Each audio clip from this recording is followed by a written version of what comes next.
ஹெல்த்தியாக ஈஸி மெத்தடில் மார்னிங் பிரேக்ஃபாஸ்ட்டுக்கு இல்லைன்னா நைட்டு டின்னருக்கு என்ன பண்ணணும் அப்படின்னு யோசிச்சுட்டு இருக்குதுங்களா? வாங்க வீடியோக்குள்ளே போவோம்.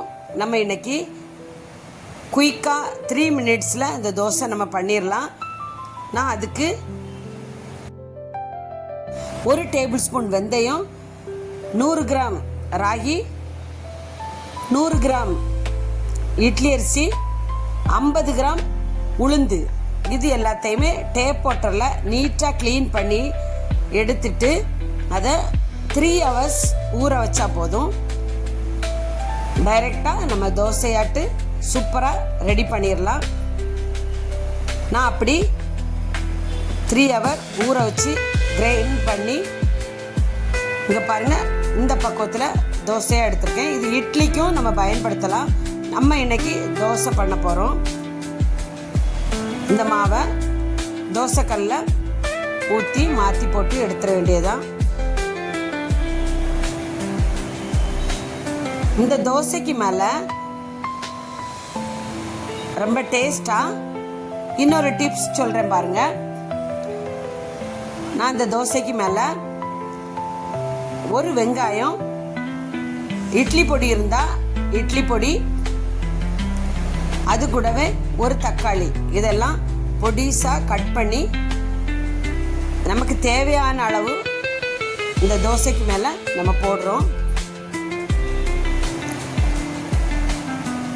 இதில் நான் இட்லி பொடியும் மிக்ஸ் பண்ணியிருக்கேன்.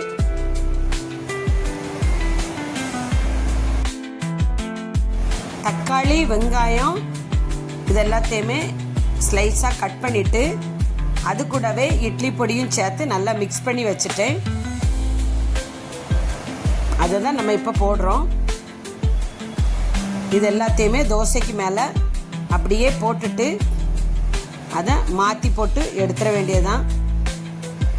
இங்கே பாருங்கள், சூப்பரான தோசை ரெடி ஆகிட்டு. இது கூட சிக்கன் கறி இல்லைன்னா சட்னி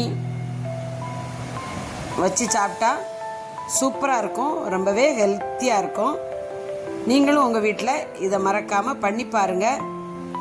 ஹெல்த்தியான ராகி தோசை ரெடி ஆயிட்டு.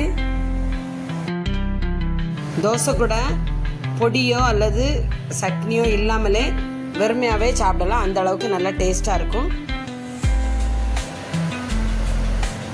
ராகியில் ஹீமோகுளோபின் அளவை கூட்டக்கூடிய தன்மை இருக்குது. வாரம் ஒரு முறை இந்த தோசை பண்ணி சாப்பிடுங்க. ஹெல்த்தியாக உடம்புக்கு வேண்டிய இம்யூனிட்டி பவர் கிடைக்கும். இது வரைக்கும் என்னோட சேனல் சப்ஸ்கிரைப் பண்ணலை அப்படின்னு சொன்னால் என்னோட சேனலை சப்ஸ்கிரைப் பண்ணிக்கிடுங்க. பக்கத்துலேயே ஒரு பெல் ஐக்கான் இருக்கும், அதே கிளிக் பண்ணி வச்சுட்டா நான் போடுற எல்லா வீடியோவும் உங்களுக்கு நோட்டிஃபிகேஷனாக வரும்.